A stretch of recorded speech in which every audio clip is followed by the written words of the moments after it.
Last Saturday, NTV aired a story of a new sport in the country named soft ground wrestling, in which participants showcased different wrestling techniques during training and in the real fight.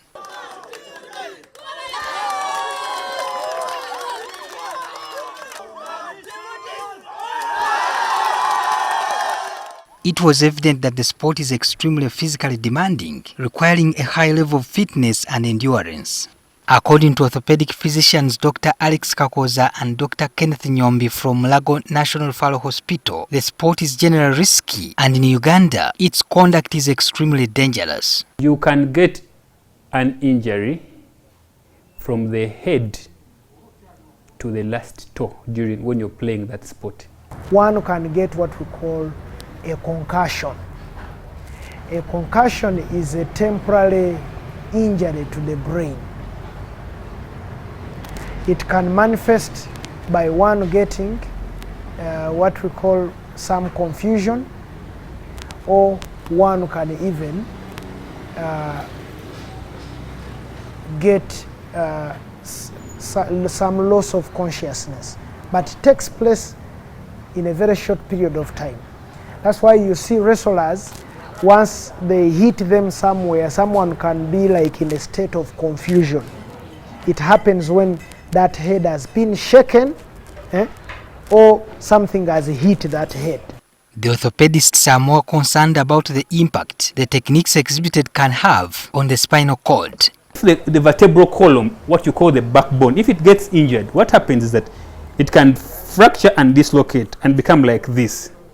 Okay? When it becomes like this, the spinal cord behind here is stretched. It's literally torn. When it is torn, from the point where it is torn downwards, dies. Okay? From here upwards remains normal. But from that point downwards, dies. So if this happens in the neck, from the neck all the way down to where the spinal cord ends, it all becomes dead and useless. That means that you cannot use your hands, you cannot feel your stomach, you cannot feel your chest, you cannot breathe very well, you cannot use your legs, you cannot feel your private parts, you cannot urinate, you cannot defecate. You're basically just like a potato. Usually by 2 years, 75% of these guys have died. In addition, bones, muscles, joints and soft tissues can never remain the same with such rigorous activity. You can get chest injuries, okay? You can get rib fractures, which can pierce your lungs, and you get lung problems, okay? You can get blunt abdominal trauma, you can get a ruptured spleen, you can get a ruptured liver. Muscle can be torn depending on how it has been stretched. They can get ligamental damage. The doctors have revealed that no form of training can guarantee outright safety. Injuring your neck, no matter how much training you are, if you're thrown down and you land badly and you dislocate your backbone, it's going to happen. You understand? Maybe you can avoid being punched. They can teach you how to avoid punches, but they cannot teach you how to land when you're thrown. Since every sport comes with its own set of risks and dangers, the doctors believe the participants must be fully made aware of the risks involved before they decide to participate in the sport. Recently on our spine ward, we had a patient who was somersaulting. They were playing football. He scored a goal and then he somersaulted just to celebrate. He landed badly on the back of his head and fractured his cervical spine. Okay?